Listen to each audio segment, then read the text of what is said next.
guys, this is Rohit here, and today we are going to talk about time series. Now probably you do not have much of an idea about time series, and that's exactly what we are going to do right now. But before we kind of get there, small thing to note. Time series is basically nothing but all things that we are going to learn today and in this lecture sessions that are here is basically nothing but feature engineering for time series. So instead of calling this exactly a time series lecture, let's call this a feature engineering lecture for time series, right? Because that's what at the end it is, right?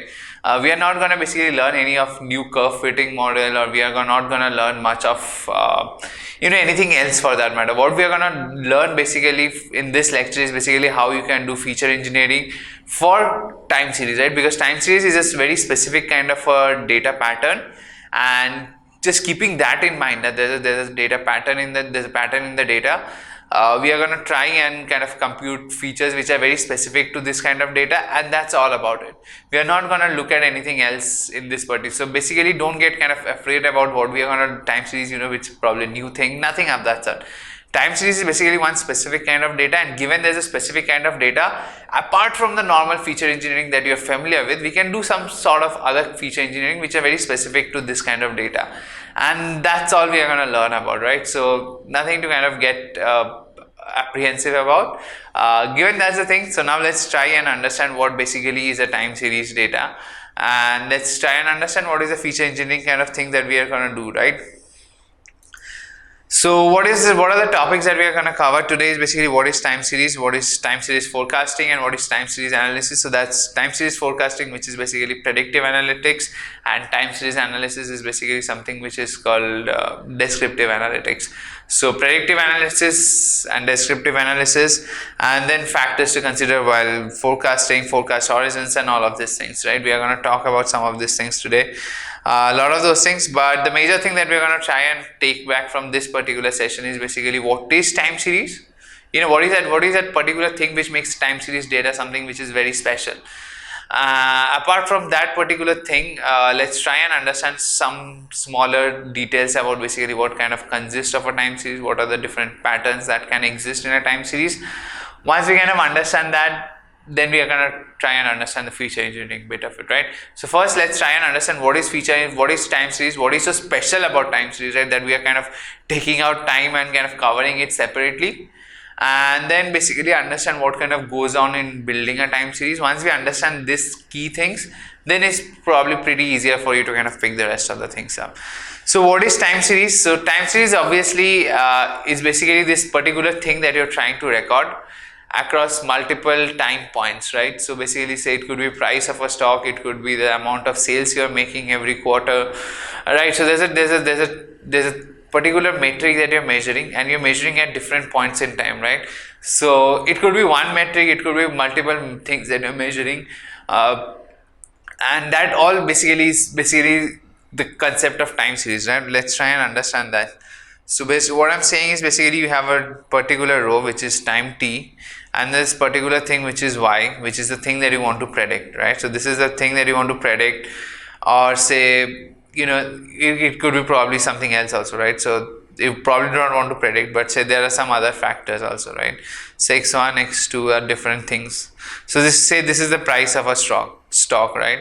And this is the time series. So this is time at 0. There's a particular price which is p0, and then this is volume of that stock being traded. There's a sentiment of that stock being traded, right? So say let's just consider two features here for now. So two features, so that t equals to 0, there's a corresponding price, there's a corresponding volume of that stock being sold, there's a corresponding sentiment that particular stock. At t equals to 1, the price changes and the volume changes and the stock. So basically this is a particular thing that we are talking about here, right? So there are different time steps involved, and at all of those time steps you are basically measuring some particular parameters, right? Particular values that you are trying to measure over different steps in time. This is exactly what is a time series data, right? So the underlying assumption, so if you now look at this versus say compare something like this, say housing price data. Housing price data was something like this, right? So you had sales. So you basically wanted to again predict price of housing. So let's call that y. So, and then you had basically a lot of features, right? Basically x1 was basically the sales garage volume, right? Then you had some other living area volume, living area room, and all of particular this features related to a house, right? So you had different houses. So this was 10, and you have this particular. So this was 100, and then you had particular features 2, 3, 5. Then you had say another which was 1000, and then you had features 30, 20, and 5, and so on and so forth, right? So that's the idea. That is that this was basically what your housing data set looked like, right? So housing data set basically had prices of different houses, and you had correspondingly the different features that were associated with it. And that is basically what you were using in normal regression, and you were using supervised learning and regression and all of that for doing this. In this particular case, it's almost similar, right? It's exactly that. So there's a particular thing that you're trying to measure or you're trying to predict, and there are independent features that you're trying to measure. And all of this is exactly same. The only thing is basically this particular column, right? This particular column, which is t equals to 0, 1, 2. So what does basically this particular column say? This particular column says that there's a particular order in which this kind of values have occurred in time, right? So the first value was the first one to occur, then the t equals to 1 was the one that came after this particular value and before this particular value, which is at t equals to 2. So t equals to 1 came after t equals to 0 and before t equals to 2, right? So there's an order in which this particular instances appeared in time, right? So probably there's a history that you're trying to kind of look at, right? So there's a t equals to 1, at t equals to 1 you have this as your history, at t equals to 2 this entire, both of these rows are your history, at t equals to 3 this entire 3 rows are your history, right? So there's a history that you kind of have for each of the stock while you're predicting. Now in case of houses, that's not really the case, because in case of predicting house prices, all of these houses are basically independent houses. There's no order in which these prices were measured, right? So it's not like you first went to this house and then you measured the price of that, and then you went to this house and then you measured the price. And while in real life, in test case kind of a scenario, you would not probably have, you would just basically be having x1, x2, x3 for a given house, and you would be trying to predict the price, right? In case of this, you would obviously be having this corresponding things, right? Say this volume, and then there's sentiment, right? So these are two things that we are trying to measure, and we are trying to predict price, right? So it's almost the same thing, except that for any prediction that we would want to do at test time, instead of having that values at that particular time, you would also have a history of how that values have changed, and also this particular price, how that has changed in history, right? So for any test time prediction, you also have a history that is attached here, that is not clearly available during test time prediction in this particular case, right? And why is this history available? Because there's a time series data. What does time series data basically implies? Basically there's an order in the data points that are being recorded, and because there's an order in which they have appeared, so while doing test time prediction, you basically have this history that you are available for prediction, which is not the case here, right? So that's the only difference that we are going to kind of keep in mind while we kind of look ahead in the series. Rest of it is exactly similar to your regression problem, right? You have a supervised regression problem, and you are kind of trying to predict the price of a house, and that is almost the same case when you're trying to predict the price of a stock, but except while in prediction, you can basically look at some history about that particular stock, which you cannot have for housing prediction, right? So just keep that in mind. Now, as I've already said that there are two parts to time series analysis, right? So this is time series, and this is, now you understand time series. There are two kinds of subfields that are related with time series, which is, one is forecasting, which is predictive analytics, and then there is analysis, which is basically descriptive analytics. So now what is time series forecasting? It's pretty simple, right? So I have last 13 years of sales data with me. So how my company, how much revenue have I been able to generate each quarter across last 13 years. So can you please tell me what would be my earnings in the next quarter, or what would be my basically the revenue in the next quarter, right? So I have my revenue and all the data that you would probably require to kind of make predictions over last 13 years across each quarter. And now that is the data you have. Can you please tell me what is the data that, what is my future revenue is going to look like, right? So that is what you're in the next quarter, what is my revenue going to look like, or probably 2 quarters down the line, what is my revenue going to look like, or probably 1 year down the line, what is my revenue going to look like, right? So that is the concept of time series forecasting, predictive analytics, right?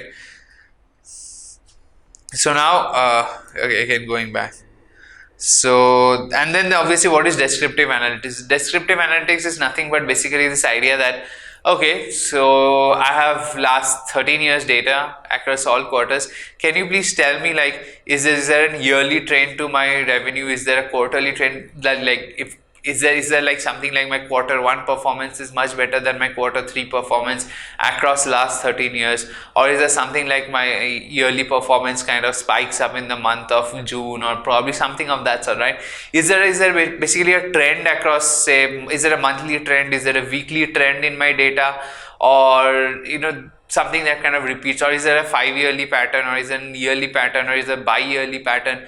Is there basically any pattern that is there in my data, right? So that's the whole thing. You're not kind of concerned with what is going to happen in future.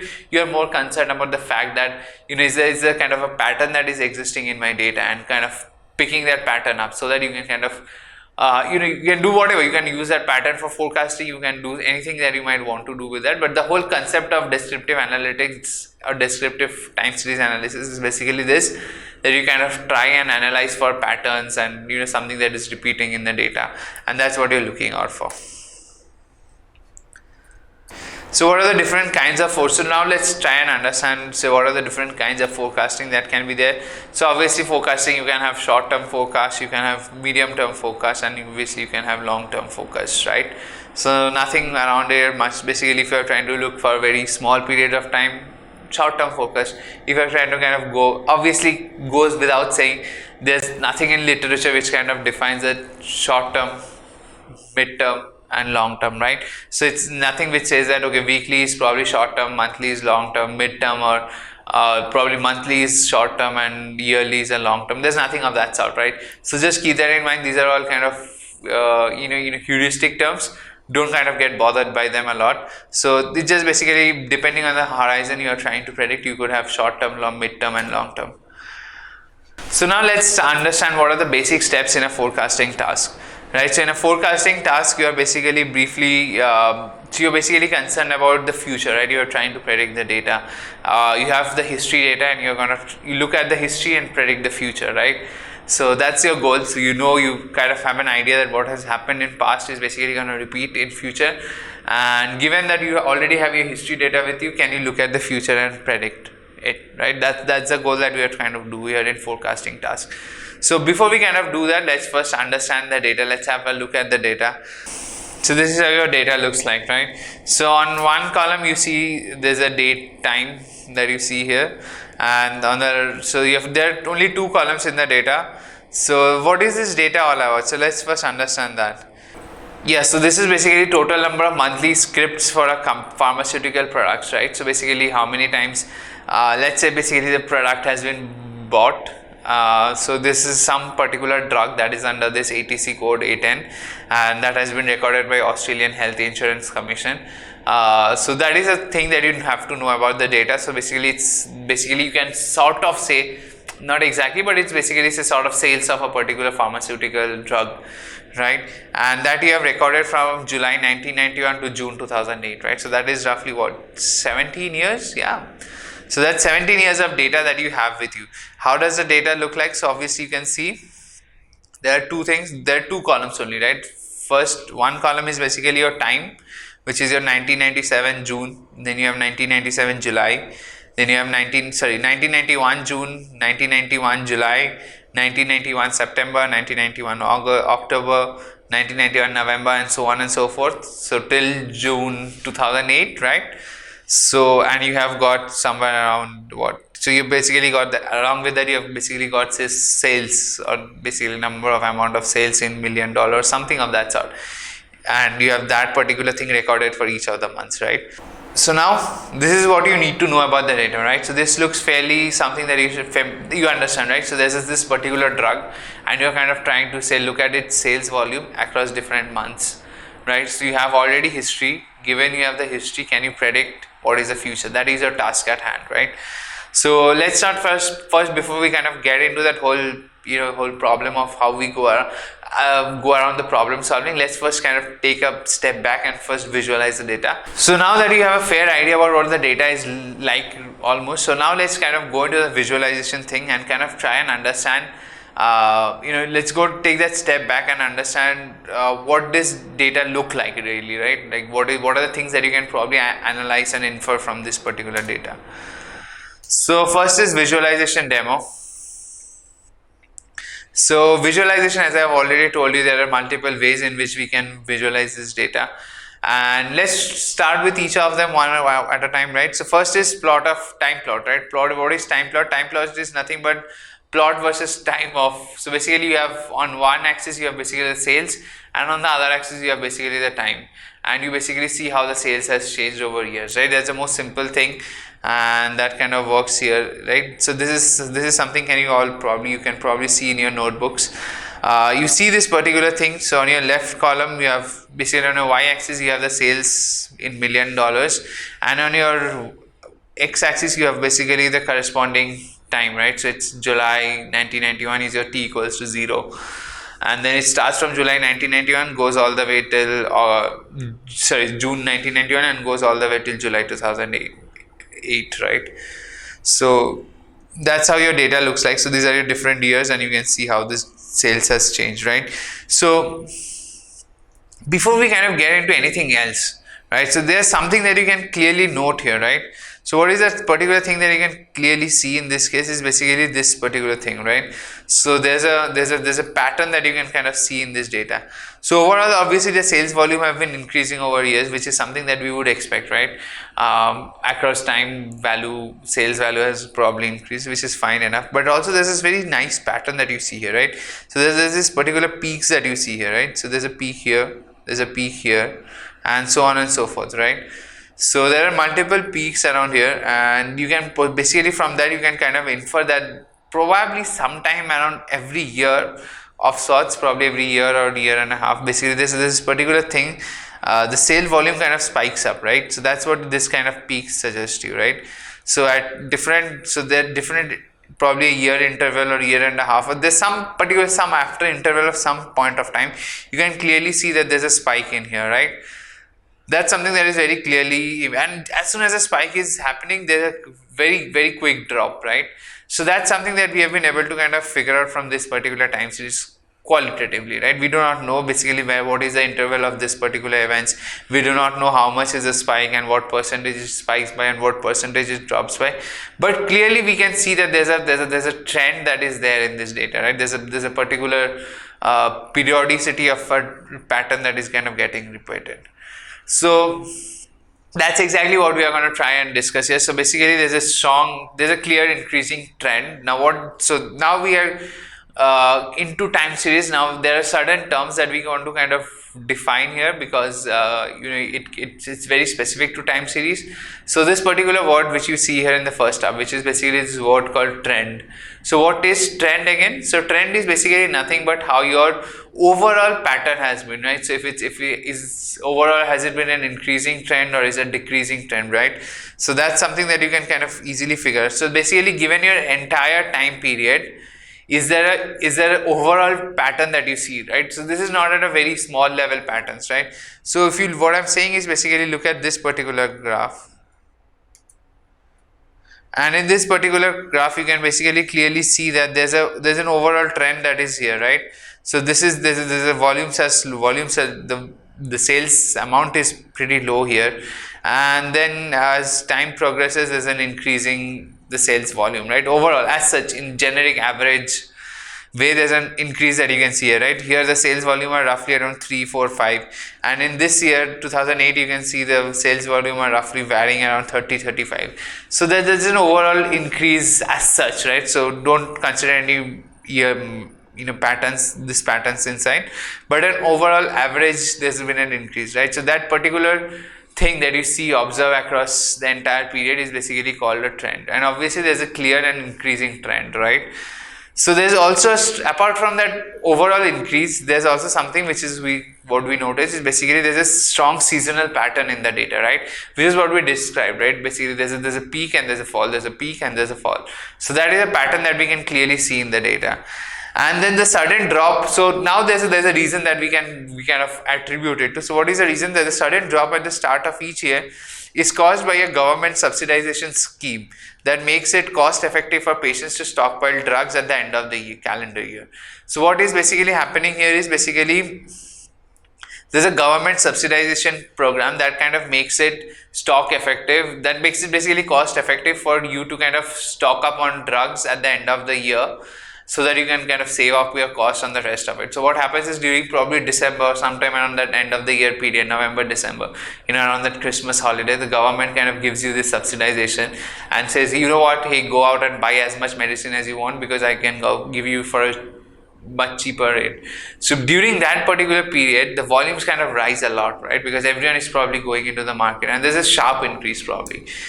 As soon as that period kind of ends, which is probably the end of this particular pattern, which is probably December end or Jan starting, that's when you suddenly see this particular drop, right? Because everyone has kind of stocked basically the entire drug that they kind of needed to use for that entire year, and or probably for next 3-4 months, whatever amount they wanted to stock that for, they have stocked it, right? So no one is basically buying any drug in January. Everyone is buying a lot of it in December, November, December, the end of year, and then because everyone has bought a lot, no one is buying it in January, and that's why you basically see that particular trend, right? So that's something that is probably now pretty clear, right? Why is that happening? So this is a reason behind it. So probably at the outset we might not know this kind of a reasoning behind the data, because this is something that we can only kind of, from the plot basically we could infer that there's a pattern that is kind of getting repeated, but we cannot probably say that it's because of this reason, or this things are kind of 1 year apart or something of that sort. We can kind of give a qualitative understanding of that there's a pattern and all of that involved here, but we really cannot conclude as to what is that pattern and everything. Now that we know a reason, we probably know that this is a yearly pattern that is happening every year, and now we also know the reason. But this kind of reason comes only when you understand that data a lot more. So obviously, mandatorily, as with every kind of data that you have been familiar with, always understand the data very well. That is going to help you a lot of ways, right?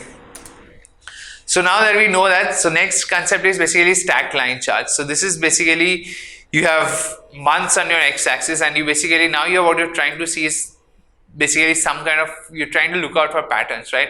So what you do is you basically take this months across all the years, and you see how that how sales has basically performed across each month for all the years, right? So what you do here is basically this.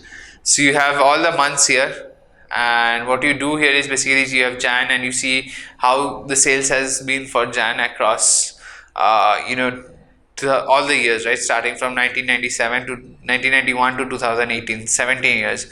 So you have all the 17 points here, and then for each of those points you have corresponding sales volume here for Feb as well, corresponding sales volume here for March as well, and so on and so forth, right? So you have the sales volume in Jan, and then how that kind of has changed across all the years.